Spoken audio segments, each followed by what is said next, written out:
So it's an initiative from Cottage Nature Society and Alapi Natural History Society. So I think over to you, Pranoy. I mean, hope to learn a lot from today from you. Uh, Good evening, everyone. So I was kind of missing a lot of these webinars that were going on because I was not in good range for about a month since the lockdown hit. So I've not caught up with many, but then it was nice that David, caught up with me and said, "Hey, let's do this on ants." And a lot of people also were asking me, why don't you, do one on ants and stuff like this. So it's a great platform for me to do this. So without taking a lot of time, let me just kind of give a brief outline about what we are going to do for the next 1 hour, or 45 minutes or an hour, depending on how everyone feels about how the talk should go. So it's going to be very simple because I assume that a lot of youngsters are here, a lot of people who don't really have a very sound, or are just introducing themselves to ecology, are introducing themselves to biology, are young aspiring naturalists. So I have made sure that there is no jargon, no tough words, no scientific names. No, of course I have a few scientific names. You can't talk about ants without scientific names. I'll tell you why.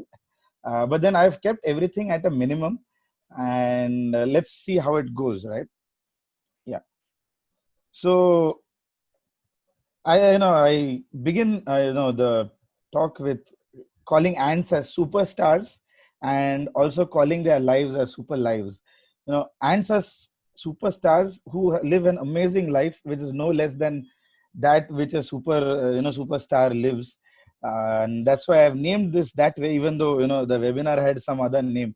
Just today morning I thought that's much better because it's more introductory in nature. So let's go. It's going to be a story. I'm not going to bore you with facts. So let me tell to you this as a story. Now let's go back, rewind time, and go to a time when Jurassic era, when the Jurassic epoch was still there, and the dinosaurs roamed freely. And this is about that time when the Jurassic period was about to end. Uh, Jurassic period was about to end. It is at that time when the Archaeopteryx started evolving and insect life started evolving. Somewhere early Cretaceous is when ants evolved. And some of these ants evolved from the stinging wasp group. And some of these ants thought, okay, enough of being a wasp. Let's do something interesting. And then some of these ants, this wasp decided, okay, let's become ants. And then came the first known primitive ant, Sphaecomyrma frey, and this very interesting looking ant. These are all from amber. These all specimens are from amber. And if you look closely at this, you will see the ant is very interesting looking. And then if you look at how it looks in 3D, that's how it looks. So some wasps decided, okay, let's stop being wasps. Let's start becoming ants. And they immediately realized that that decision didn't go well, for obvious reasons. And then from that time in mid Cretaceous till today, ants have kind of become really beautiful. As you can see from these images, ants have gone from being this to being this, right? So that's how much ants have kind of tried to improve themselves over the last few billions of years, and that's how they have reached to this stage. And while this journey that they made over evolutionary history, this is what has happened. Ants arose from early primitive wasps, and then there are a few more groups that you can see. You have the bees, you have the Mutilida wasps, you have the normal yellow jacket wasps, the hornets, all of them nested within each other. But that's not important. What's important is during this entire journey that they made from that ant which had a long jaw, it looks like some from the underworld, till all the cute ants that you can see here, they actually did a journey. And while they did this evolutionary journey, they have achieved a lot of things that many organisms have not been able to achieve in their lifetime or in their life history. One of the first things that right off the bat, if I would say, is a lot of people, whenever they ask me ants, they say red ants, black ants, and that's it, But then that's not true, because if you look at this slide, and you will see the number of ants, means the kind of diversity that ants have with respect to their colors. Some of them are gold, some of them are silver, you have orange, you have green. And the most interesting part is this, that they can come in multiple colors. For example, this Australian ant here, and even this Australian ant, both of them are Australian examples. You can see how colorful they are. They're not dull as you think. So ants are not just black or red. Ants come in multiple colors, green, orange, silver, gold. Some are translucent, and some are obviously multicolored. And it's not just color. Even look at the diversity in their body size. Some of them are really huge, some of them are small, some of them have nice scale patterns on their head, and some of them are extremely highly evolved. For example, this very at the left hand side corner, if you see, is the very popular example of the Harpegnathos. Is the Jordan's jumping ant. It's one of the most photogenic ants that you find in the Western Ghats, especially Kerala, all through Karnataka, Tamil Nadu, and even parts of Goa and Maharashtra. And then you have other really great examples of high diversification in morphology. For example, this ant at the right hand side corner that looks like a dish, Tata Sky dish, that's called a turtle or a tortoise shell ant. The head is highly modified in this case because it uses the head to plug holes of their nest. So depending on how or what kind of utility they have, ants have modified themselves into various amazing forms. And then look at the diversity in size. The smallest ant can be as small as a dot of a cello gripper pen, while the largest one, as you can see on the image here, can be about 1.5 inches. And this is not the largest ant. The largest ant can be about 2.5 to 3 inches as well. But then those are reproductive ants. We'll come to that part later. But the point of this slide is to show you how varied ants can be with respect to their morphological size. But then that's not what makes this journey that ants made from the time they branched out from wasps till today. It's not the size, the shape, or the color that was important. What was important is the fact that they evolved as a super organism. A single ant doesn't mean anything, but all the ants together mean a lot. So let's start trying to explore what that means. Ants have achieved a lot of things because of which they are called super organisms. So let's enumerate their achievement. The first one would be the numerical and biomass dominance. Now, what would that mean? Let's look at some examples. Now, I'll just quote from a book that Edward Wilson, who is the father of, or the grandfather of modern myrmecology, sociobiology, island biogeography. This guy has done a lot of things, juggled a lot of balls, in two hands. And Wilson in his book writes that there are more species of ants in a square kilometer of Brazilian forest than all the species of primates in the world. Now, I'll just leave that for a few seconds for this fact to sink in with all of you. Now, there are more species of ants in a square kilometer of Brazilian forest than all the species of primates in the world. Now, let's move to the next fact.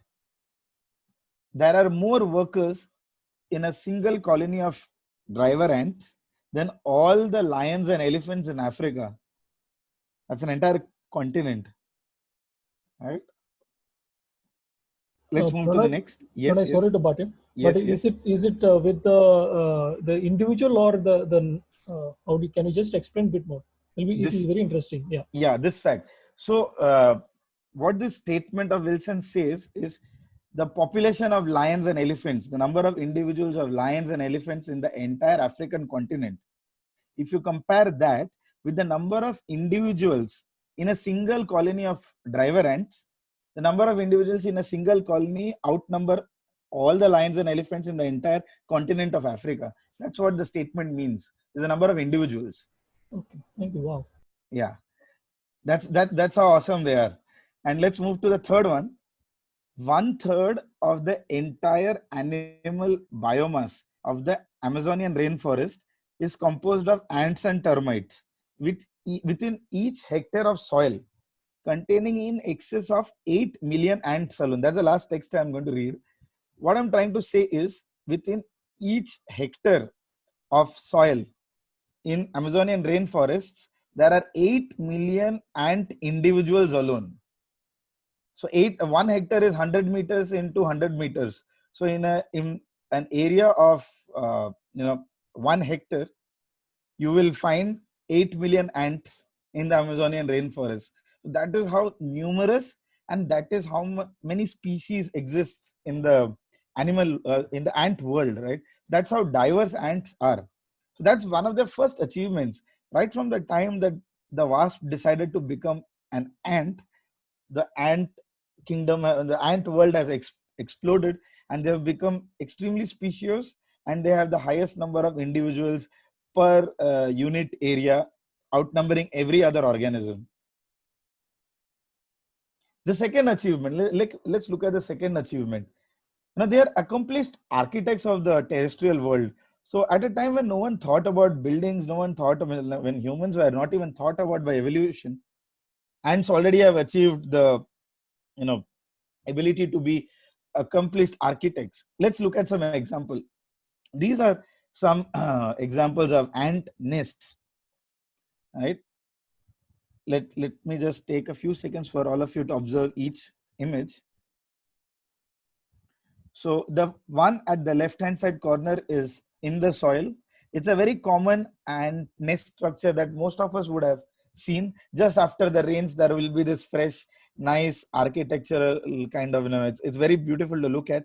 The next at the right hand side, where the cursor is an arboreal nest. It is totally built on a tree. The third one, the long one, which has 50 centimeter scale, that's how complex or intricate ant nests can be. Now, this is a nest which has been excavated by pouring metal into the nest of an ant or a ant colony, and then they excavate it. And let me just show you how deep they can go. So the gentleman there in green is E.O. Wilson. He is standing in a excavated chamber from where this nest at the right hand side has been excavated. So that is how deep, that is how roomy, and that's how complicated nests of ants can be. And the nests are so well done that there is a, even we as humans fail to discard our garbage in right place, but ants have specific chambers to discard their waste.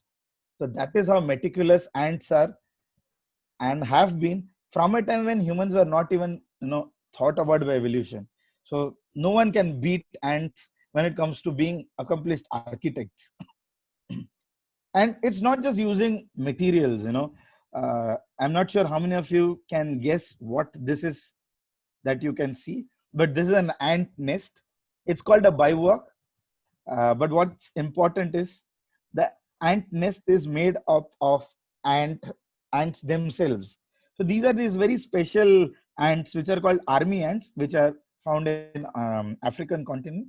And these ants move around a lot. They are nomads. They don't have a permanent nest. So every night the entire colony moves from one place to another, and they sort of find a suitable place for their queen and the young ones to rest, and then immediately they make a ball shaped nest within which they then accommodate all the other youngsters, all the larvae, all the pupae, the queen. They're all encased within this big bowl or this big ball of nest that is actually made of living ants, which hold each other together for and then make this nice big warm ball. And the other reason is also because when all these ants come together, that they are also very efficient in maintaining the temperature inside this big ball of ant mass. So that's how varied and awesome ant nest pattern or nesting can be. And then the third achievement. Now, this is an ant which I am sure every individual who is, we have got about 189 participants right now. I am sure every individual who is participating in this has definitely seen this species. Now, this species is the world's earliest known weaver. At a time when no one even thought about what clothes were, what weaving was, how to bring strings together, these ants thought about how to do weaving and have used their amazing weaving skills to make amazing architecture. All of us would have seen the nests of the Asian weaver ant. In scientific jargon, it's called Echophilus smaragdina. The Asian weaver ant is one of the most common ants found throughout our country, except in the most coldest regions. Uh, and you will see them, on a hot, humid afternoon. At the left-hand corner top, you will see, ants kind of pulling leaves. So on a very humid afternoon, you will have ants, pulling leaves, bringing them together, and then you will see an adult ant bring this white grubby looking thing that you can see in this image, which is basically a larva which is about to pupate. Just like a butterfly, all of us would know that a butterfly has an egg stage, a larva stage, a pupa stage, and then an adult. The same is true for ants as well. So the ant larva, when it's going to become a pupa, its silk glands activate, and then the adult ant brings the larva out, and it uses its antenna to tap at the larva, and that stimulates the larva to produce silk. And then very deftly using the larva, which is held in between the very sharp mandibles or teeth. For example, all of us would have been bitten by this ant at some point of the time or other, and all of us know how hard and how hurtful the bite of this ant is, right? So imagine that is how sharp the teeth of this ant is, but they very delicately hold the larvae and stitch leaves very gently, and then make very amazing nests that you can see at the left hand side bottom corner. And this nest is not just a ball of leaves which is stitched with silk. If you actually happen to be fortunate enough to brave all the bites of ants, you can actually open a nest and see how intricate the inside of this nest is. They have chambers for the queen to rest. They have chambers to store the eggs. They have chambers to store larvae. They have chambers to store pupae, which now don't have any silk around their body, so they are exposed. So they have a separate chamber for that. They have a separate chamber for storing food. They have separate area for throwing their waste. So that is how intricate and how well maintained weaver ant's nest can be. And when a weaver ant nest exceeds a certain capacity, they start making other nests, just like our multi high rise complexes. They will have multiple houses, small nests. So the main queen's nest will be right at the top of the tree, and then there will be much more smaller nests that you will find at a lower strata of the tree. So that is how well planned their architectural skills are. And imagine this nest, which is on top of the tree, faces so much wind, a lot of sunlight, all kinds of harsh weather conditions, and still the silk does not tear. So you can all imagine how strong the silk that is being used to join these leaves are. Right. So let's move to the next achievement. So next achievement is Fruity. They did that long time ago, but we are still making good use of their achievement. Now, ants are world's earliest known pest controllers. Ants are also pests in many ways, but I'm only showcasing their achievements. So what's the connection with Fruity and ants? So they are world's earliest known pest controllers. So there are well-known documented records of mango production going down when weaver ants have been eradicated from mango orchards. There's a very good example from Sirsi, where farmers, because these ants are very pesky, they bite them, had eradicated the weaver ants from their orchards, and suddenly a very similar looking invasive species took over, and the farmers were very happy. They were not being bitten, but in subsequent years they saw that mango production kept going down.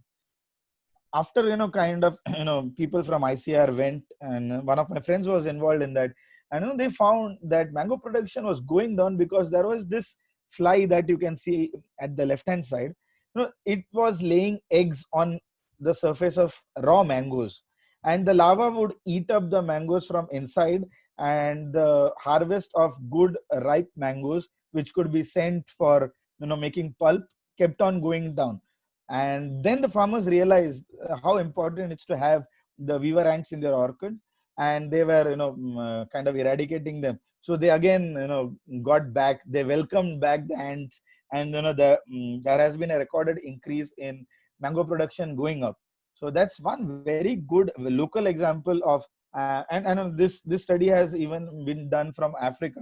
So this is a very good example of how ants can be very good deterrents of pests of agriculturally important produce. And then next achievement, another achievement number 5, earliest known farmers and this model system. This is one of my most favorite model systems. Unfortunately, it's not found in India. It's found in America. It's called a leafcutter ant from this genus called Atta. Now, these leafcutter ants are one of nature's most amazing creations. I'll tell you why. First is they are the earliest known farmers, as I have mentioned. Why would I call them farmers? So every one of us would have seen an image like this. All of you can see the image at the bottom. Everyone must of us would have seen an image like this some point of or other in our lives, where an ant is carrying a leaf, and then ant is sitting on top of the leaf, right? So with very common image you can find even as a wallpaper. Now this is a leaf cutter ant. It's estimated that a single leaf cutter ant can cut a plant and an entire branch of a mango tree. I'm just giving an example for local connect. Can cut leaves from an entire mango branch within a day. That's how voracious these ants can be. And what do they do after cutting this leaf? They have this very intricate nest. If you see, there are various kinds of chambers. You have some chambers which are active, some chambers which are used to store raw materials, some chambers which are named as fungal gardens. So what is it that they do? Ants cut the leaves and bring them to their nests, to a chamber where they store the leaves. Now there are special dedicated ants whose job is just to chew the leaves into pulp. They mix their saliva with the leaves and make it a nice pulp. And as you can see in this image that I've got from Shutterstock, they nicely layer their floor of the nest with the chewed leaves. And after they have layered the floor with chewed leaves, they put fungal bodies or fungal spores on top of the chewed leaves. This is exactly like how we do our agriculture, right? We first plow our lands, and then we sow seeds, and then we take care of our seeds. It's a very similar process where the ants, instead of using soil, use chewed leaves as soil, and on top of them they sow the spores of fungus. These fungus grow up, and then they give fruiting bodies, which are then harvested, and then they are eaten by everyone in the ant colony. Now, I make it sound really simple, but believe me, this system is not very simple. I'll not explain it here because it will make it complicated. So for all of you who is interested in knowing more about the system, just look up on Google about leafcutter ants, and it's a whole huge big world out there. But let me also give a few more facts. These ants were also the first doctors. Again, pharmacists and doctors. Again, a very weird claim, but I'll tell you why. Nothing in this world is free. So just like how human agricultural crops have pests, even the leafcutter ant crops, that is a fungus, has pests. These pests are bacterial in nature. So these ants have specialized glands that produce antimicrobial liquid, which they then kind of spray on top of the fungus so that they can prevent bacteria from infecting the fungus and reducing the output of their crop. So that is how interesting this species is. So you have seen the leafcutter ant being a very good farmer. You have now also seen a leafcutter ant being a very good pharmacist. He is able to prescribe his own medicines, or rather able to prescribe its own pesticide, and it's all organic in nature. So that's how amazing this system is. And then that's not where it ends. The leafcutter ant is so awesome that it has an entire number 6 achievement. The leafcutter ants were probably one of the first, or groups that gave the first uh, superhero story for this world. Now, what do I mean by that, right? Everyone must be wondering, from ants to Batman. And I go back to my favorite group, that's the leafcutter ant. So all of us would know, like when Joker comes, when any criminal comes to Gotham, immediately the police chief goes up and calls Batman through this. That is what happens in their world. Now imagine you are a plant, you have all these nice green leaves which you have put out in the sun for photosynthesis to make your own food. Now imagine this big army of say 1,000 ants. They are coming and cutting your leaves and taking it away. So, in Hindi, they would say, Bevkoof hai kya? So is the plant an idiot that it will allow the ants to cut and take away its body? So the plant is not an idiot. The plant obviously has to respond.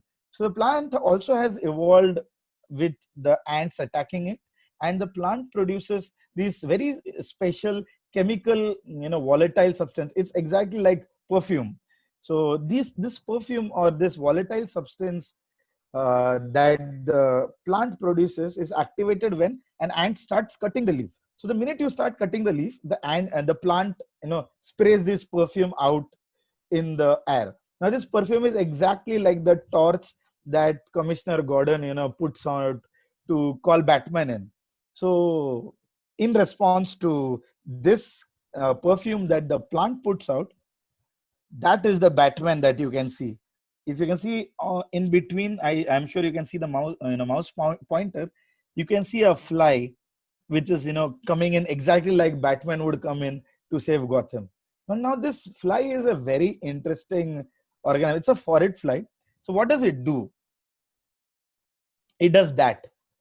So when the ant cuts the leaves and it's going to take it to the nest, or when it is in the process of cutting the leaf, this fly comes and sits on top of the ant in such a position that it can lay an egg in the head of the ant. So yeah, let me take a few seconds for all of you to absorb this. So this phorid fly comes when when the plant spreads this perfume. In response to that, the phorid fly comes and it lays an egg in the head of the ant. And what then happens is this egg which is laid in the head of the ant hatches, and the larva eats the ant alive from inside out.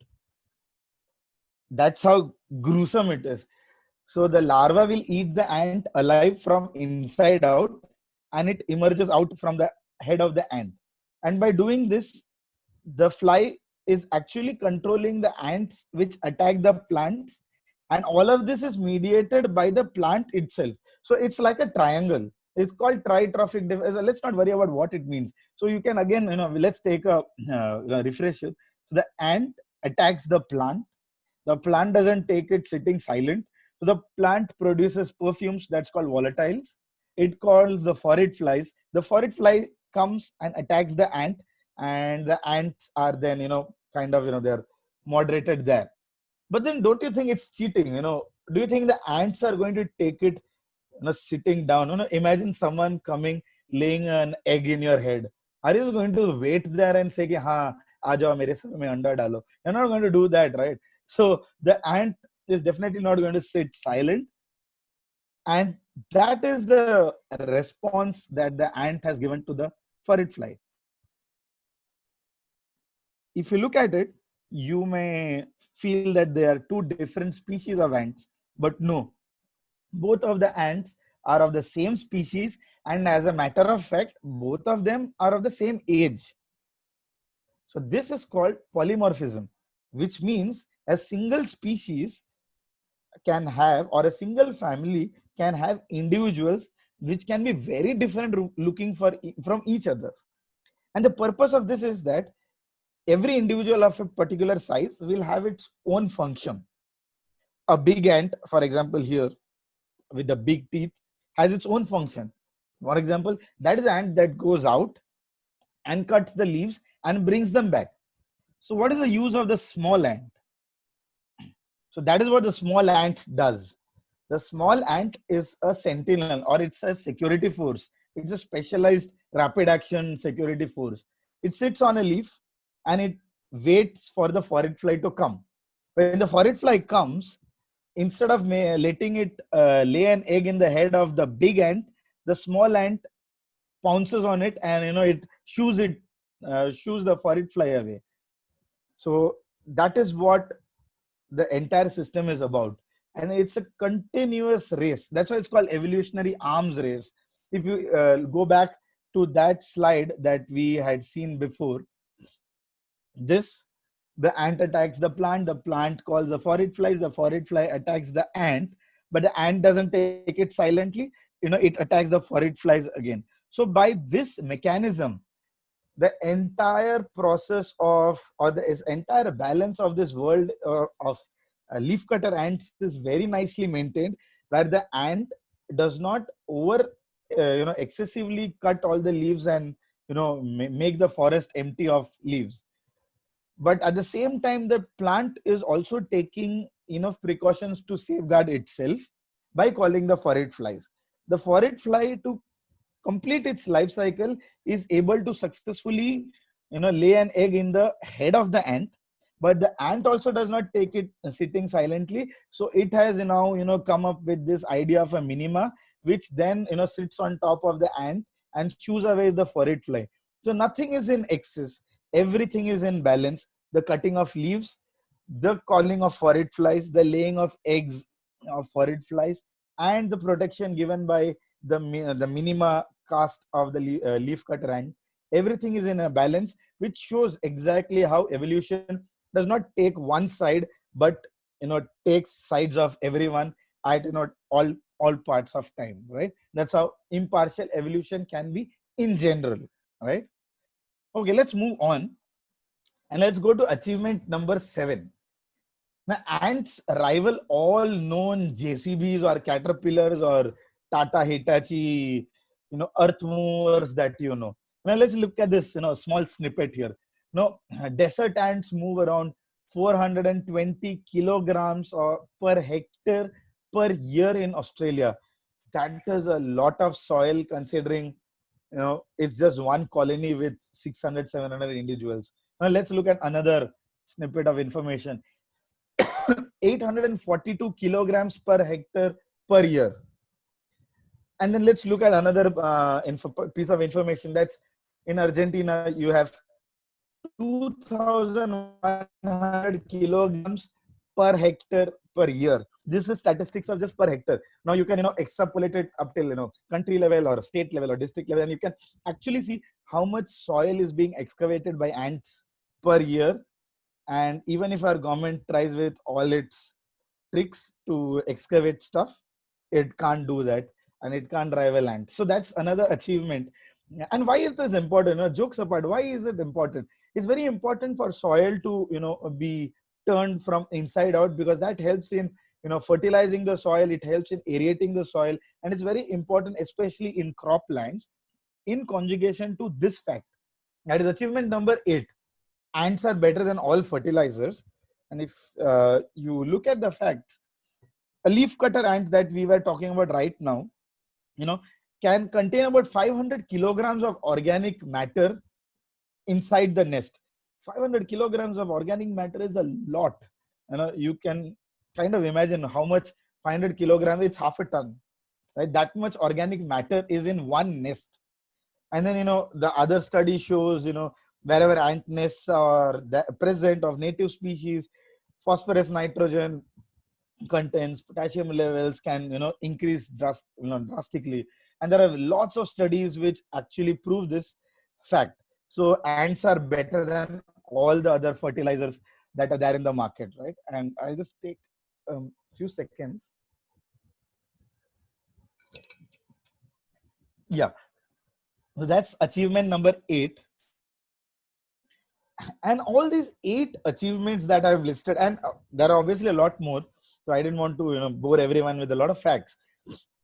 But all these 8 achievements that I listed above, make ants such formidable part of the ecosystem that a lot of scientists, a lot of naturalists call ants as ecosystem engineers, because they can actively modify their surroundings, exerting a very positive or negative effect around themselves.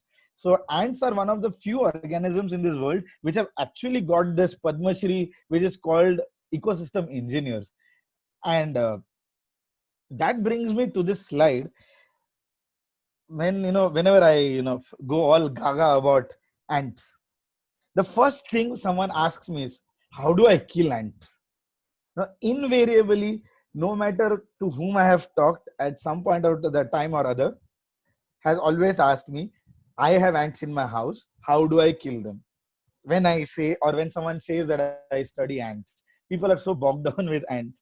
And a lot of time it takes a lot of effort for me to make them understand uh, that I don't, teach anyone to kill ants, even though I know how, difficult it can be to deal with a few of them. But then a lot of this, is also stemming from the fact that a lot of people don't understand the basic of what an ant is and how it goes about, right? So let's take another small journey to try and understand what an ant is. You know, there's this one kid who had come up to me once and told, uh, I saw an ant with wings. And the mother said that if an ant with a wing bites you, it is not good for you. And if an ant without a wing bites you, it is good luck for you. Or something, or I think it's the reverse. I don't remember exactly what it was. But the fact is that a lot of people kind of don't know that ants also have wings, and ants also don't have wings at the same time, right? So let's kind of look at this to dispel the myth about wings and not having wings, right? Now every colony or every family of ants have these 3 very distinct individuals, as you can see in the image. There is a male, there is a queen, and there is a worker. So you would be wondering which is the female, and you think that the queen is the female, right? You're absolutely right. The queen is the female. But what about the worker? What do you think the worker is? Since it's a Zoom thing, I can't ask people to raise their hands. But I have done this a lot of times, and I've asked a lot of people. Do you can think? ask here, let them, they can come in the chat box and answer it. Oh yeah, that's a great idea. How many of you, how many of you can tell me whether the worker is a male or a female? That will be a nice thing to do. Okay, okay, okay, okay.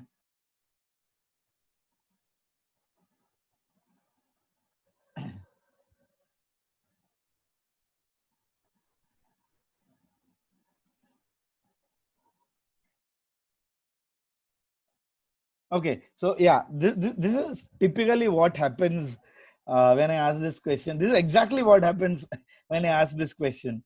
So, and there was a very interesting response here, which says it's neither a male or a female, it's sterile. And there are some responses that are sterile males, some say males, some say females, and yeah, it keeps going. Right. Thanks, everyone. So, let me give the answer. Every worker that you see, or every ant that you have ever seen in your life crawling on the floor, is a female, right? There are no ants that are males that you will see crawling on the floor in a line carrying food or whatever it is that they are carrying. So all of them are female, and you're also right that they are sterile. But just because they're sterile, it does not mean it is neither female or male, right? So sterile just means that they cannot reproduce. So all the workers that you see in an ant colony are females. Now this is a very interesting concept, and there is a lot of research done as to why only the workers are sterile and why they have given up being fertile to become sterile. And there is a lot of good research available. a lot of it is very complicated, so I kind of decided to skip that. And if in future there is a scope of doing an advanced, talk on ants and stuff, we can include that. So but as of now, for the basic startup, a colony of ant has a male, a queen, and a worker, which are essentially females but sterile, as most of you have said. Now the second fact is, the male leads the most saddest life in the ant world. I'll repeat, the male leads a very sad life in the ant world. The male literally does nothing. धरती का बोझ है वो for the colony. Why? Is because the only job that the male has is to mate with the queen and die. It does nothing else. The male is so far so useless that it does not even have teeth. When it is growing up, it's his sisters that feed him. That directly मुंह में घुसाते हैं. It is not even capable to eat its own food, and to such an extent that the food actually has to be sometimes partially digested or mashed up, and then the male has to be fed the food. That is how useless the males are in terms of being in the colony. They contribute nothing to the colony. So the ant world is essentially females, and it's all female power there, and it's all women empowerment there, and males have very less role. And I think all of us should learn from the ant kingdom as to how women actually can do great if they are left on their own, right? Okay, so moving on from there, what happens then? And I've told you this just before, it's a story, just before monsoon starts. So monsoons for Kerala, means all the Western Ghat states, will start maybe in another month. So just before the conditions are right, it's about to rain, or the first showers have happened, the soil is moist, it's warm, and it's not yet very cold, and the soil is soft, and the trees are like still started blooming. You see this phenomenon. It's called a mating swarm. So what happens is, all the nests which have a male which has wings and the queen which has wings, all these young males and young queens on that given day synchronously fly out. By synchronously fly out means, if there is a species A, by some amazing method which is still unknown to us and science, all species, means all in the individuals who are ready to mate of the same species, emerge out together. No one knows how a nest in, say, Kottayam is going to send signals to nest in Alapi, but irrespective of all of that, now all these ants of the same species within a given geographical distance come out or emerge out together in what is called as a mating swarm. And this is an amazing spectacle to see, especially if you have a binoculars, and in future if you happen to see this, you will see that it's the females it's the males that who first take off.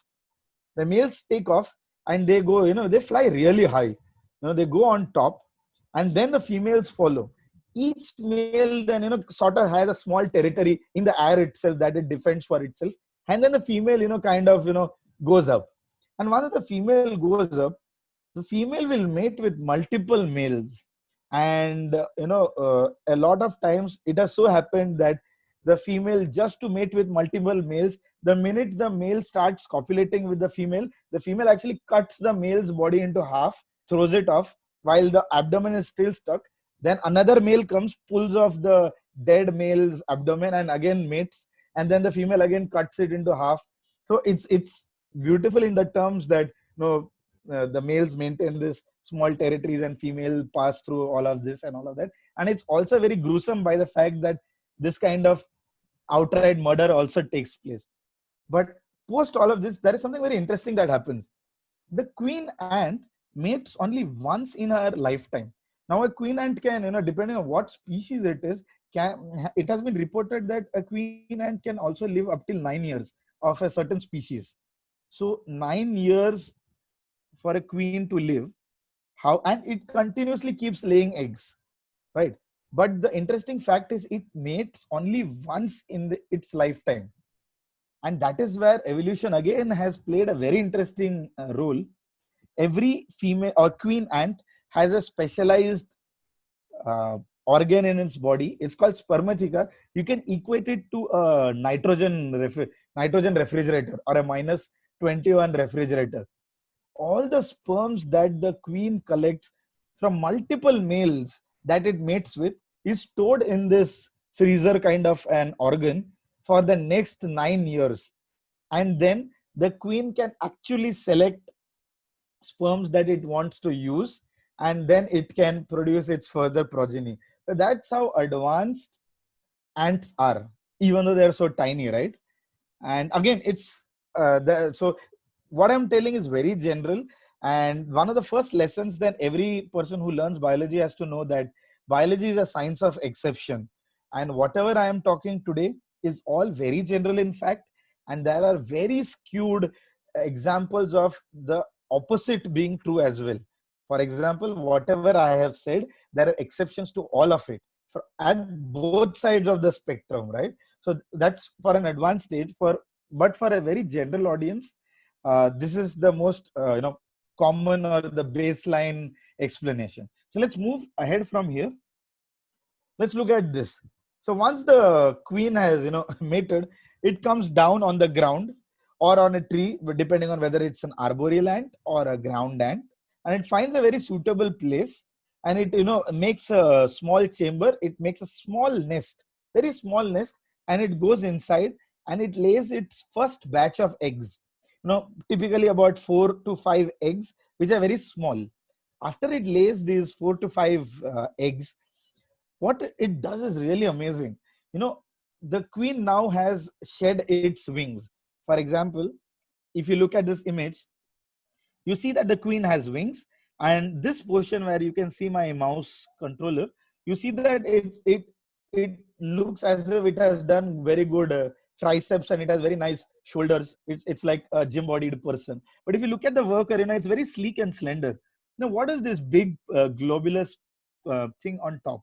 That is basically the extra muscles that is being built up by the queen for undertaking the nuptial flight or the mating swarm, right? But once it has mated, it has come to the ground, it has made a small nest for itself, it does not need these flight muscles anymore. So what she does is she sheds her wings. She uses specialized enzymes to first break the wings and discard them. Once the wings are discarded, there is no more use of the flight muscles. So the ant produces very specialized chemicals, basically enzymes, to digest all these flight muscles which are now useless. This flight muscles that is digested is all protein liquid. So this protein liquid is digested within the body, and it comes into the digestive tract of the ant, and that protein liquidy fluid is then fed as food for the growing larvae. So that is how amazing the entire system is. And for those ants who can't do that, the queen does something even more awesome. It actually forgets everything. It goes out, it hunts and gets back food. It's exactly like a tiger. The mother goes out to catch prey, bring it back, and then feed its larvae. And that's how the first kids are born. And the first ants that are born out of this method are usually very small in size, because they are usually malnourished and have not been provided enough to gain that kind of body size. Now these 4 or 5 workers that have been born from the first batch of eggs then undertake the task of going out, finding more food, bringing them back, excavating the nest, tending to the other batch of eggs that have been laid. And that's how the big ant colony, we have spoken about 8 million individuals and figures like that. All these big colonies start with the first batch of eggs, which are 4 individuals and 1 queen. And again, remember that it's a very general statement. There are various deviations from what the story that I've told you or the facts that I've told you. So let me give an example of those deviations. So in general, 1 queen does what I have said. In advanced situations, many unrelated queens come together and form a band and say, hey, instead of working alone, let's work together. So 5 different queens, they may be related or not related, come together and found a colony. in the other extreme, there are queens who don't want to work hard. They are, like thieves. They go into the colony of some other ant species, kill the original queen, and then take place of that queen, and then start laying its own eggs. Again, very complicated stuff, but extremely interesting, which would need dedicated uh, you know talks for itself.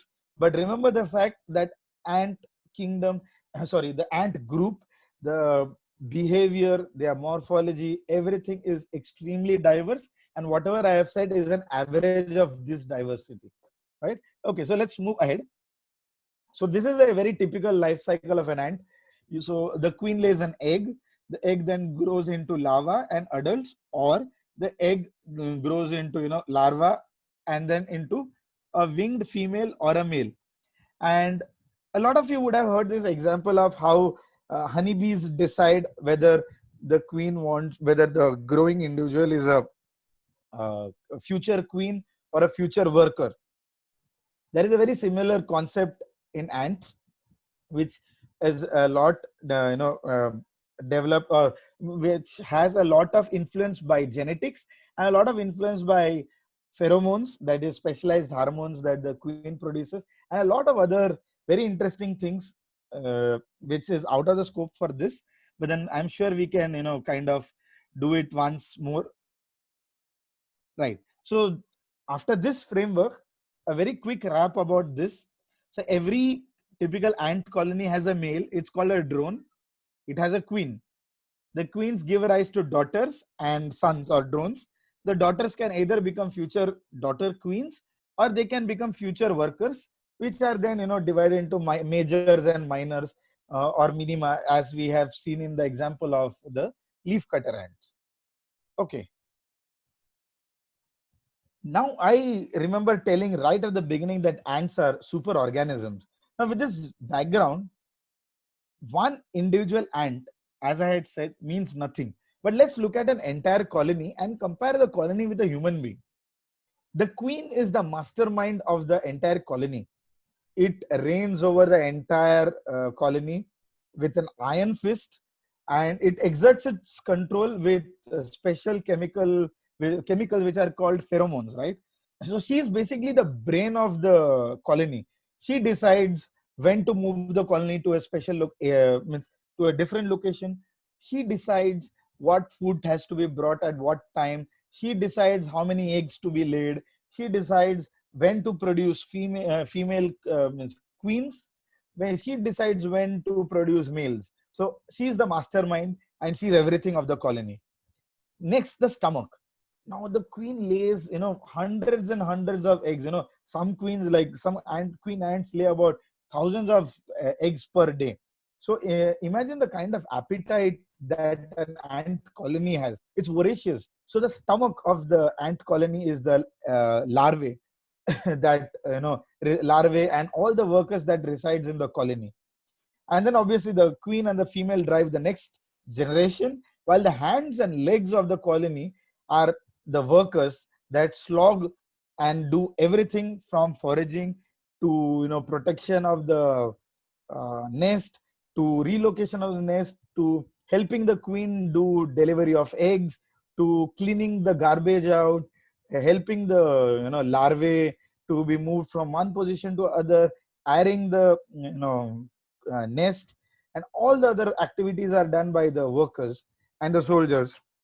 So a combination of all the individuals of an ant colony is very similar to that of a human being, and that is the only reason, or that is one of the few reasons why ants are called super organisms, because together alone they are just like a cell or a organ in our body, but together as a colony they form an entire organism. And that is why the ant colony is usually mentioned to as a super organism, and together they form an entire organism.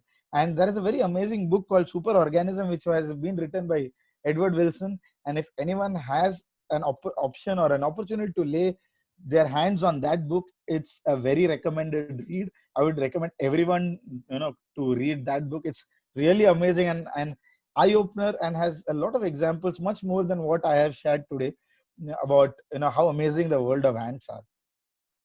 Right. So moving forward, that's the gist of the story, that a combination of genetic factor and pheromone control by the queen is what makes an ant colony a super organism and such an amazing organism to study.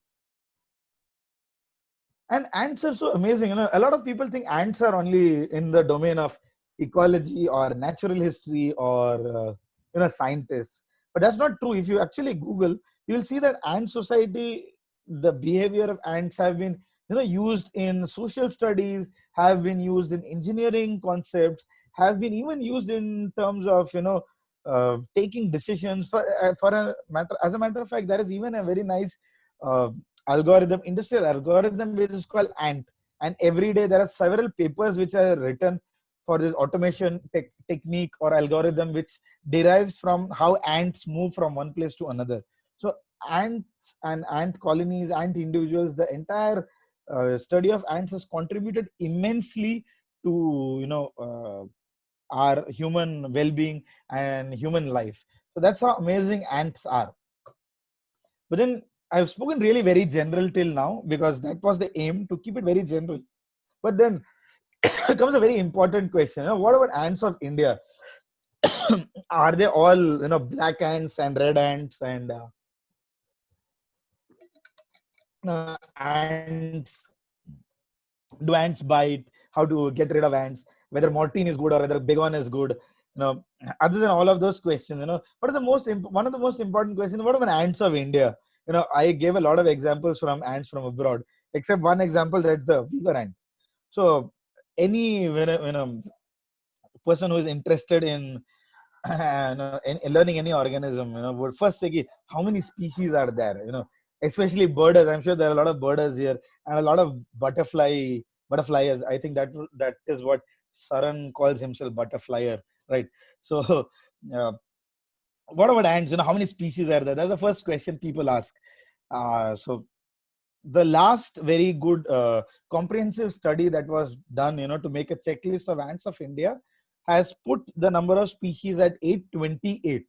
And since then, I think this the number has changed, because this got published in 2016, and since then there have been about 30-40 odd ants that have been described. So I'm sure this number is close to 850 now, and it will keep on getting updated, because as we know, if in the rainforests every hectare has so many number of species, more than number of lions and elephants and stuff like that, you can imagine how many more species are yet to be found.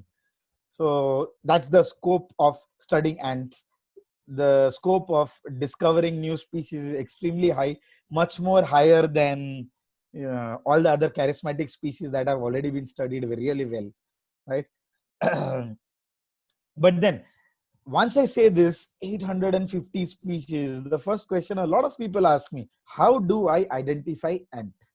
And that is one area where I really don't have much to contribute or an answer to give, except guide them to this book, which is called On a Trail with Ants, which was written a couple of years, like I think 10 years ago, by Ajay and Sunil, both who were, Ajay was Bangalore based, now he's in Australia, and Sunil is still Bangalore based.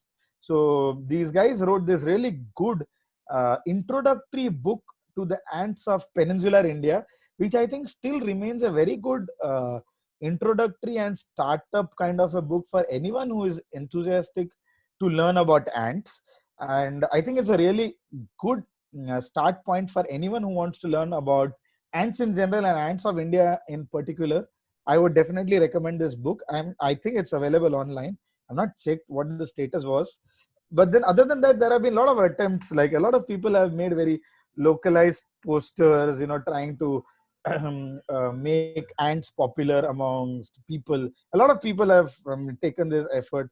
The latest was one by the Agumbe Rainforest Research Organization, Agumbe based. They have made a very nice poster about ants of in and around Agumbe, and I myself have made a small attempt on it, and various people have made. There is one on RA as well from Mumbai.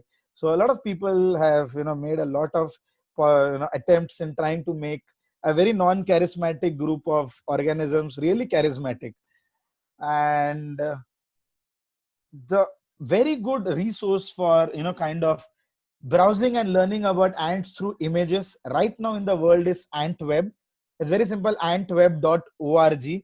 It has really very high resolution microscope image of specimens that have been collected over the years, and they have been photographed and they have been kept for display in terms of photograph. It's a very good database to kind of check what species of ant is that you have seen. But the only drawback of this database is that this database is all microscopic images, and if you do not look an ant under a microscope and compare the images on AntWeb, it's kind of difficult to kind of use this as a very good resource. But this is an extremely good resource for anyone who's studying ants as an academic interest, and even for amateur naturalists who have a microscope or a hand lens handy.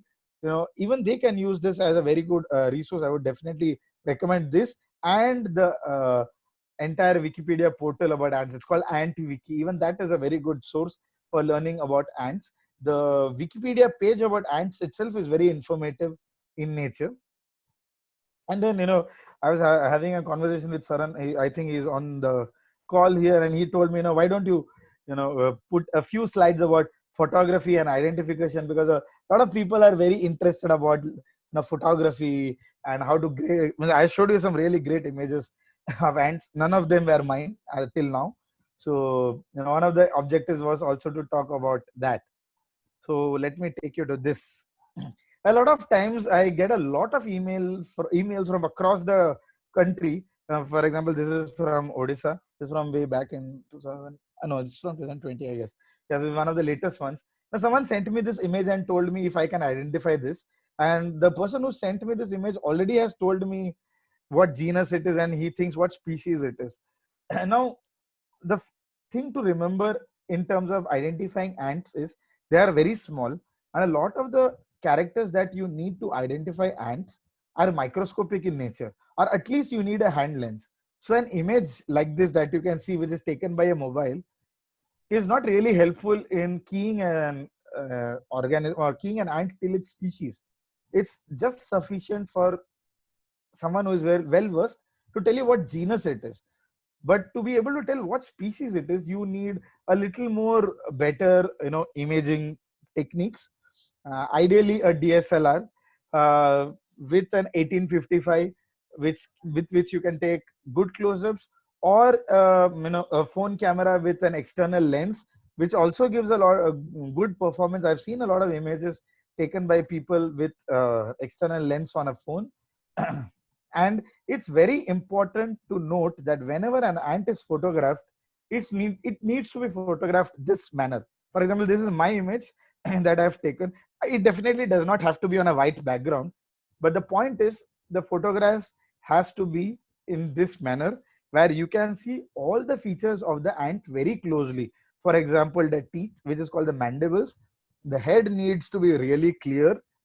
This portion is called the thorax, should be as clear as possible. And the most important part of the ant is this small thing. It looks like a railway, the attachment of between two railway bogies.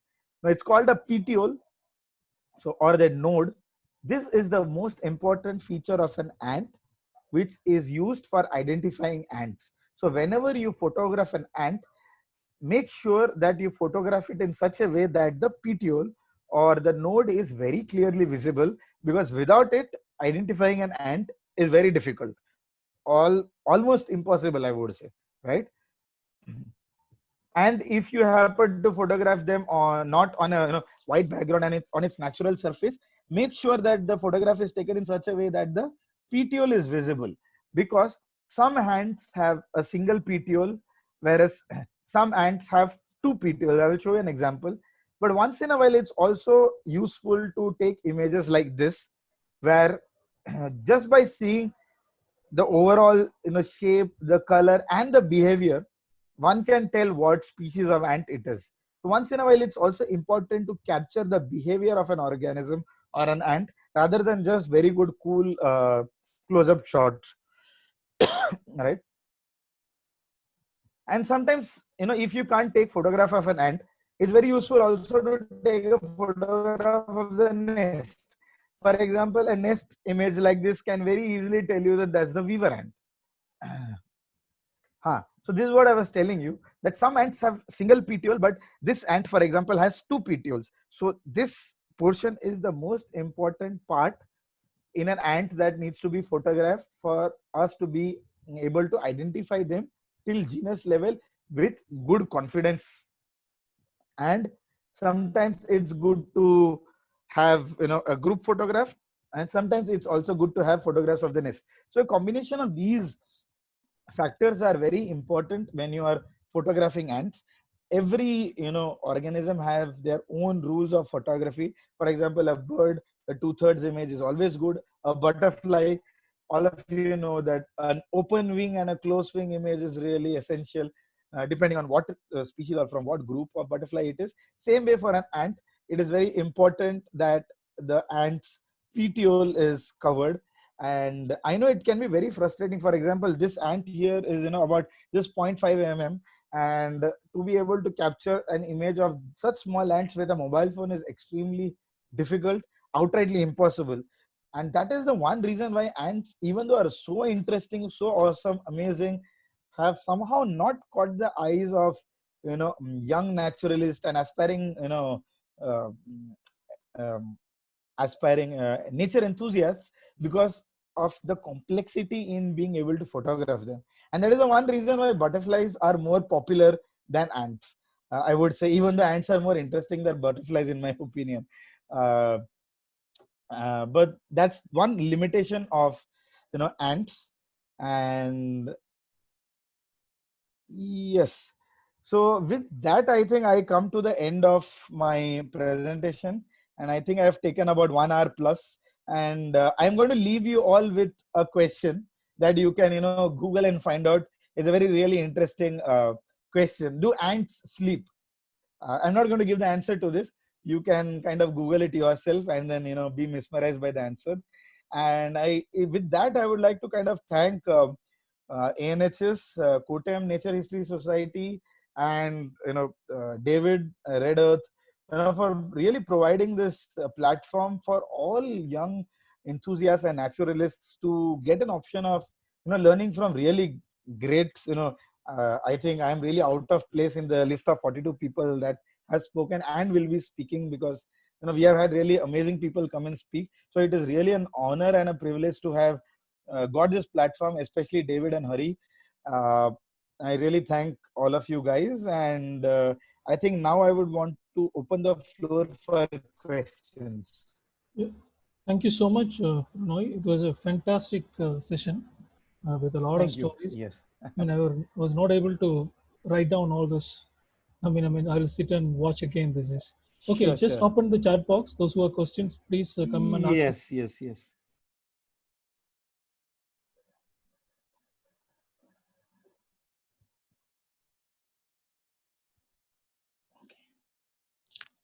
Okay.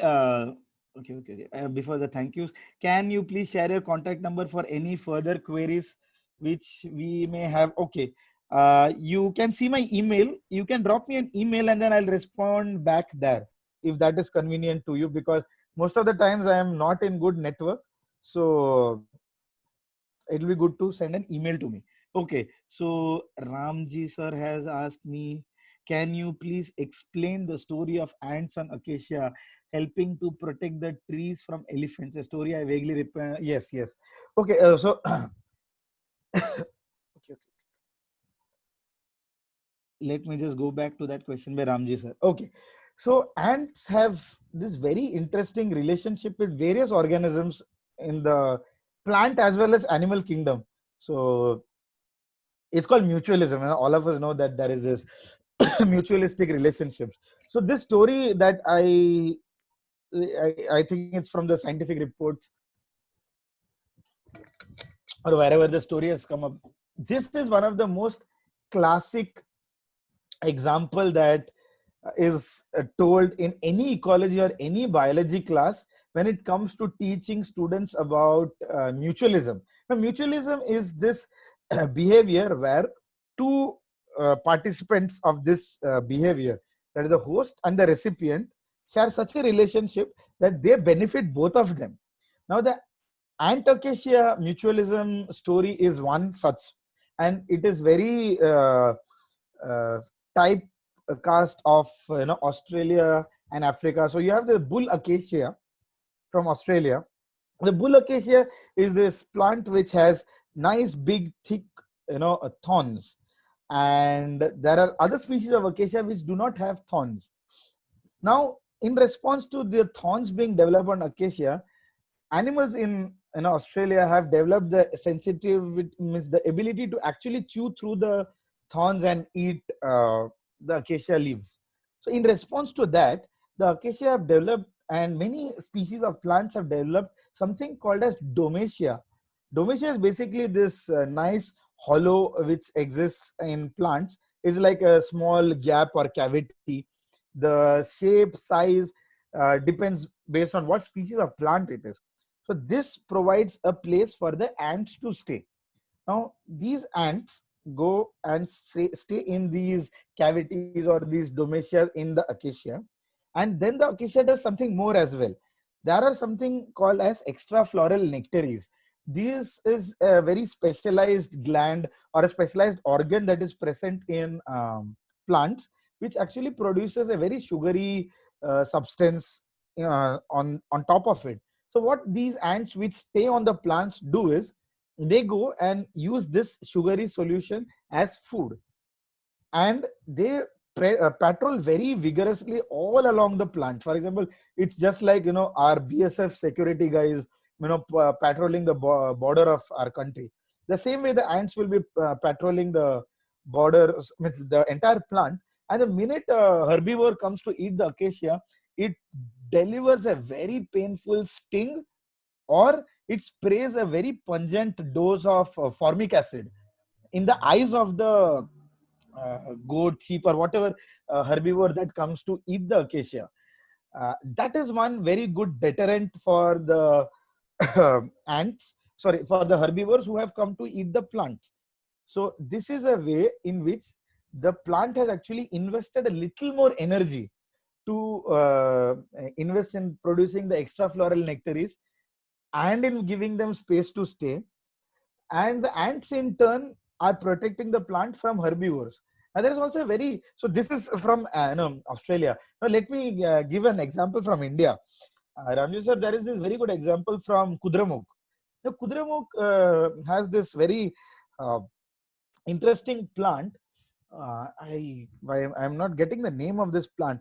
Humboldt, yes, that's the genus, right? So from Rene's lab in IISc, there was a very senior of mine, Joyce, who did a very nice PhD on this relationship between Humboldtia and ants that live there. Basically, these ants are from the genus Technomyrmex and Crematogasters. And now they looked at the fact that Humboldtia does not have thorns, but it only produces this domacia, that is this space for ants to stay in. Now the question was, what is it? And no one knew what the system was. Why is the plant investing so much energy in providing a space for ants to stay in? And they did a very amazing and very intelligent experiment where they fed the ant with food which was radio labeled with nitrogen. It's a radio labeled nitrogen. So when the ant eats this food, it is this radio labeled nitrogen is assimilated in the body of the ant. After a few months, they took tissue samples from the plant, and when they assayed the tissue samples of the plant, very interestingly, they found the radio labeled nitrogen signatures from the plant as well.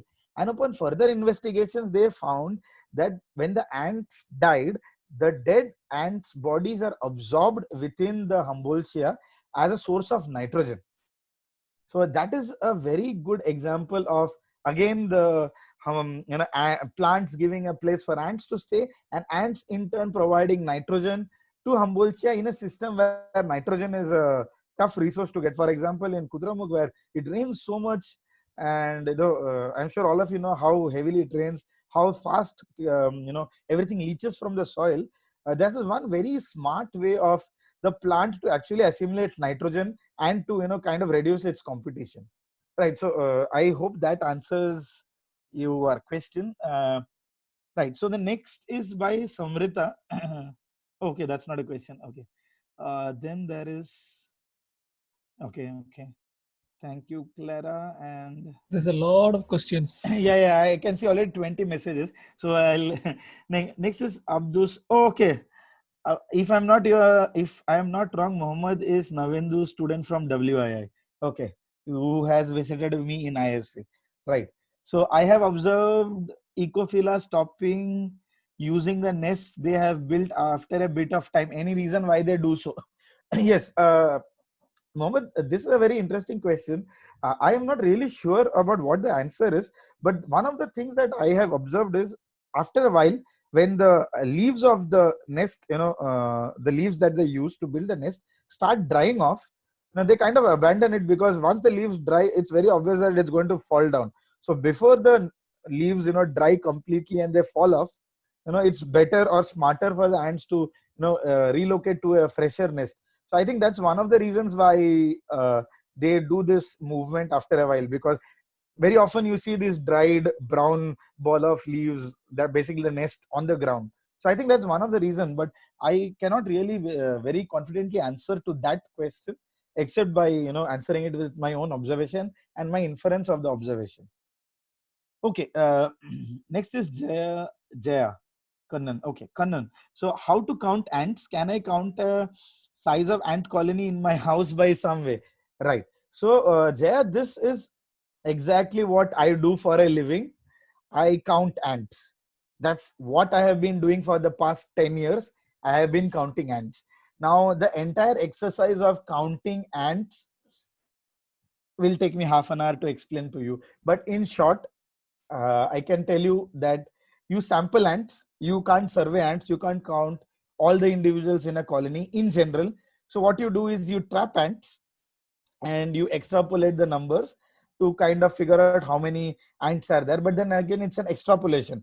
But if your focus is just one colony and not all the ants in an area, then the best way is to kind of excavate the entire colony and then count each individual.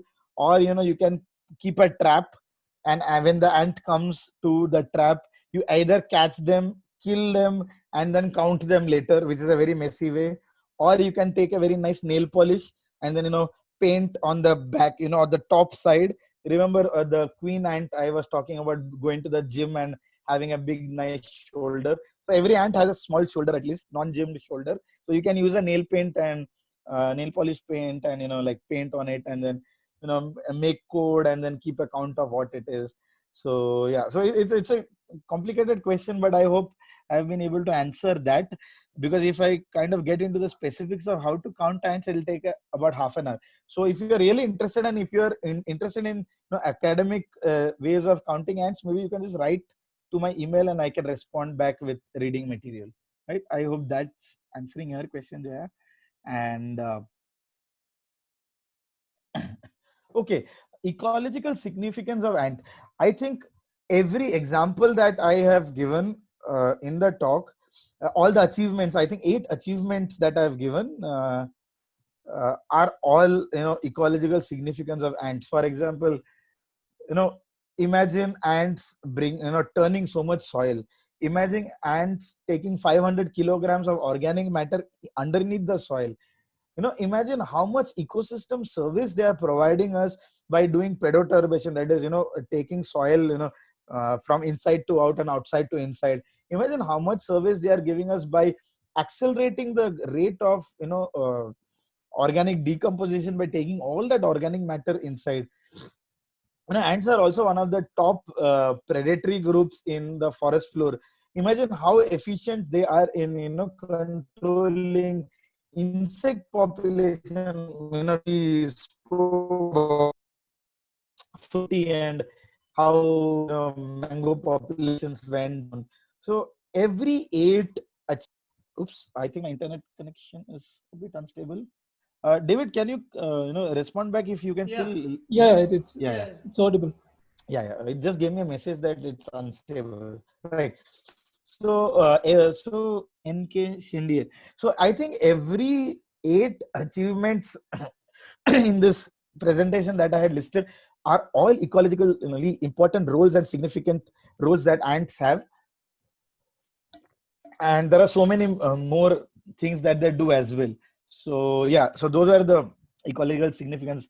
I kind of didn't understand what more to get out of the question, because if any more questions, please write down. Then if anything specific, then you can ask and then I can answer. Okay, Sri Ranjivi asks me, any research institution for an emoji ant?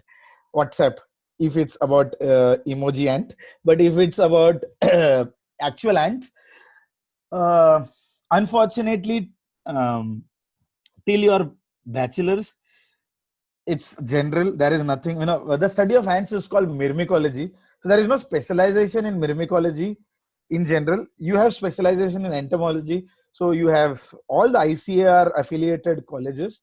For example, I would personally recommend the GKVK's entomology department, because I have received training from GKVK in Bangalore, and I have really been lucky to have mentors from there. Then I would definitely recommend the Ant Systematics and Molecular Biology Lab at the Punjabi University, which is headed by Professor Himender Bharati and Dr. Meenakshi Bharati.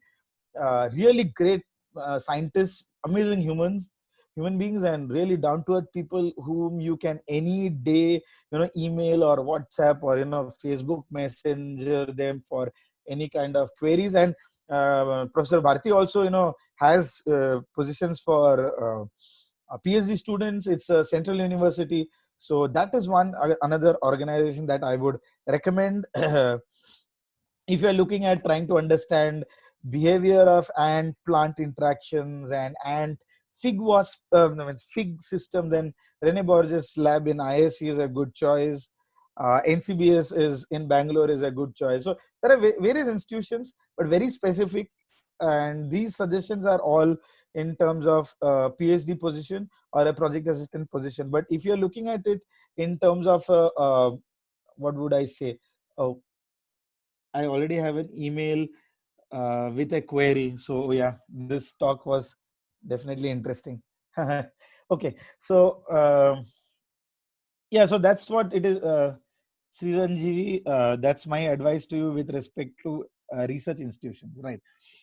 And then Rabindra Mighty, India are okay. Venomous and non-venomous species. That's a very interesting question, Rabindra. So it's like it's like this saying, like all ants bite, but very few sting. I'll repeat: all ants bite, but very few sting. So there are very few species of ants or species which are restricted to this group called Ponerines, and a few from Myrmicinae. There are these two groups which have venom in their venom sacs and can actually inject venom. But there is nothing to fear, because we in India don't have any ant which can sting you and we will die. We definitely don't have that kind of an ant, but there is definitely that kind of an ant in the world, and that's the bullet ant from Australia. Bullet ant, it is said that if three workers of a bullet ant sting an adult, the adult can go into anaphylactic shock and the adult human being can die. That is how potent that venom is. But fortunately in India, we don't have that kind of an ant. Good for us, especially for people like us who catch ants for a living. Otherwise, living would have been very tough. And so all the Ponerine ants and some from Myrmicinae are venomous, have venom glands. None of them are dangerous for us. And if you want exact numbers, I might have to look up on Antweb and then give you that exact number. I think you yourself can do that. So I cannot give an exact count, but I can tell you right away that all the ants from the group Ponerinae or Punerine ants, and a few from Myrmicinae, and there are of course a few more as well, are venomous in nature. I hope that answers your question. And next is Vijay, who asks me, any ants domesticated for its harvest grain, like honeybee? Huh. So there is a group of ants called harvester ants. When ants harvest grains, they kind of do it for themselves, and that grains that they harvest, we can't eat. They are grass seeds. So I have no known experience, or I don't know of any people who have used ants for harvesting grains for themselves, right? Like honeybees. So I don't think ants are domesticated for that purpose. Okay. Uh, Anjana says, kindly check your chat box. My daughter had a few queries. She asked, thanks for the one. I'm not sure, Anjana, which chat box you are referring to. If it is this chat box, I'm definitely going to answer all of them. If it is going to be Facebook, then I'll do that after this talk. Okay. Okay, Rabish. Probably, Pranay, it's Yes. 8:30. We can take 3 more questions, then we'll take few And we'll questions from Facebook and we'll wind it up in 5-10 minutes. sure. Right. I'll Okay. save all the questions so we Sure. can. Okay. Okay, Ronit, I've actually already answered that question for you about biting and stinging. So that's, I think, answered already. And Ravindra, about ant eggs, people eat ant eggs in Chhattisgarh, in tribal people in MP kind of, eat ant eggs and larvae. Okay. Obvious question, Vijay, Bagon spray. Rabish. Okay, Dr. Rabish, thank you very much. Okay, gene pool question. I think I will write this answer because that would be longer. And yeah, I think I'm done with the questions, David. There's Okay. just one question There's a few. on gene pool that I might have to answer later. I will probably write that. Okay. So there's few questions from Facebook Live. Okay. One from Neha. Uh-huh. Does a colony have only one queen, or there can be multiple queens at a time? So the same second question. I have Yes. seen swarming at my hometown, typically in summers. Huh. Does the season of swarming vary according to the species? Okay, that's the second question. Yes. Yes. Is there any more? No, two questions. Okay. There will be more Yes. questions. Yeah. Yeah, sure. So the first question was asked by Neha. So the first, to answer your first question, Neha, definitely a colony can have multiple queens. As I had mentioned during my talk, there are colonies of the Asian weaver ant itself. If you open up a queen's nest, you will find about 8-9 queens together in a single nest. So polygyny is very common in ants. And the other thing was about, do different species have different time? Yes, different species have different time of mating swarms that takes place, and usually as a general rule, it is just before the means in summers, just before the monsoon. But some species will have different times as well. But most of the times it is associated with rains. The only reason is because if the ground is really hard, the ant cannot actually burrow and go inside and make a nest. So if the topsoil about 5 centimeters, if it is little moist, it is easy for the queen ant to burrow and make a nest. So that is the reason why it is usually preceding, or it is after there is a rain that has happened. So yes, based on what is the species, the season of the mating swarm will definitely vary. Okay. There's one more question. Yes. That's from Amar Deshpande. Any Huh? idea about what are the common ant species in mangrove ecosystem? Oh yeah, I have an email about the same thing. Yeah, so that's a very interesting question. And a student of mine, I think 2-3 years ago, did a rapid survey, and there have been, I have seen a lot of Camponotus in the genus, and a few Ponerines as well from Bothroponera genus, and a lot of Crematogasters. They love making their nests, pagoda nests. In some cases, I think on an Avicennia, I have seen Ecophila, but that was just once. But most of the time, it's Crematogasters and Camponotus, arboreal Camponotus. that thrive very well, and a lot of these small Myrmicinae species, Myrmicinae subfamily uh, ants that are in mangroves. But then I'm very sure that's an ecosystem. It's a very interesting question, because that's an ecosystem that has not been studied very well with respect to ants. Of course, I know of a few studies, one from Goa itself, but that's a very open field, and it will be very. And one of my own friends has done one from Pondicherry's mangroves. But I think that's a very open area for doing studies. It'll be very interesting to see if there are special ants who have specific association with mangroves or not. So that's a very interesting topic to look at. I also have got an email from the same person, Lakshmikant Deshpande. I've also got an email about the same thing. So I'll definitely respond back to you through the email as well. Okay. And there's one more question from Yes, Facebook David. Live. Yes. The single tree, can multiple species live there? Oh, yes, definitely. So the first thing is, ants are very territorial. That's a very interesting question. For example, let's look at an arboreal nest, and I will actually show you the image because I have that. Let's look at this very quickly. Haha. So this is called the arboreal bicolored ant, Tetraponera rufonigra. It is an arboreal ant. It nests in trees. It makes a hollow in in the stem, and it will make its nest there. And this, every one of us knows, is an arboreal ant species. And sometimes even Anoplolepis, this is a invasive species of ant. Even though it does not live on a tree, it will climb trees to forage. So we have seen cases where both the weaver ant and the Tetraponera rufonigra, the arboreal bicolored ant, try living on the same tree. But most of the times there is so much competition that one or the other species is usually excluded. But if they have non-overlapping resources that they exploit, for example, if Ecophila is exploiting the extrafloral nectaries, and if there is some other ant that is exploiting resources in the bark, some other ant species which just lives on the tree but forages in the ground, in subspecies can live underneath the bark in a very cryptic manner.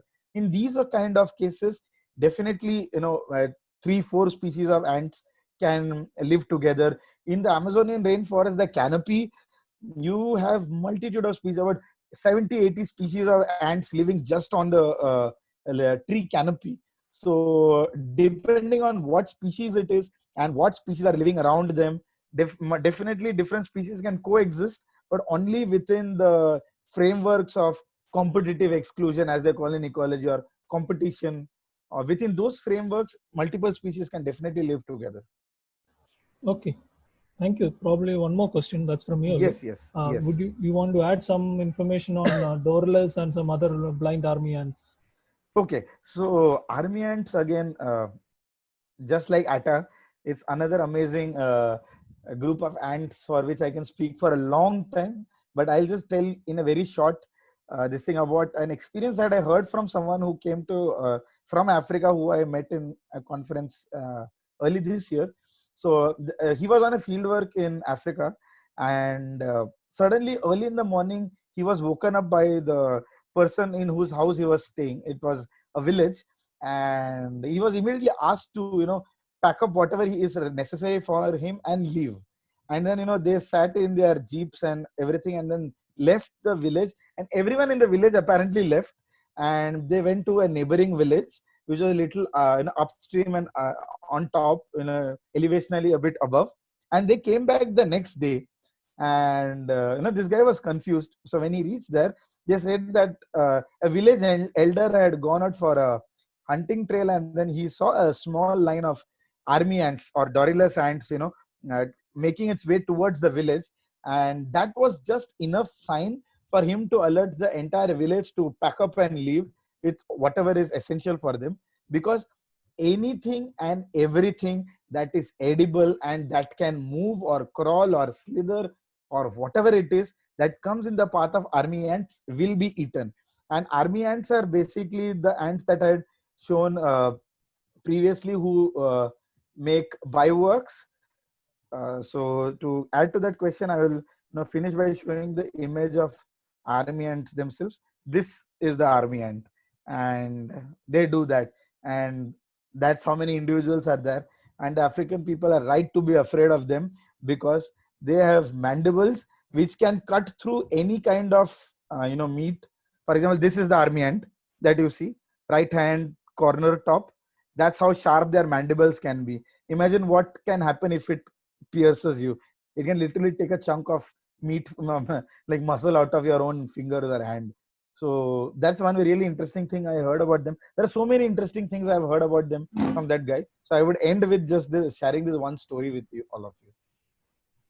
Thank you so much, Pranoy. It Yes, was David. fantastic to hear you. A lot of amazing stories. I mean, I hope if we continue this, you have to come back and talk about all this little Indian species also. Probably Sure, we'll sure. sit and Yeah, and yeah, on behalf sure. of both the Kottayam Nature Society and Alapi Natural History Society and all, we extend our thanks. Thank you so much, all of you, and stay Thank you. safe and stay healthy. Good night, and see you tomorrow with another session.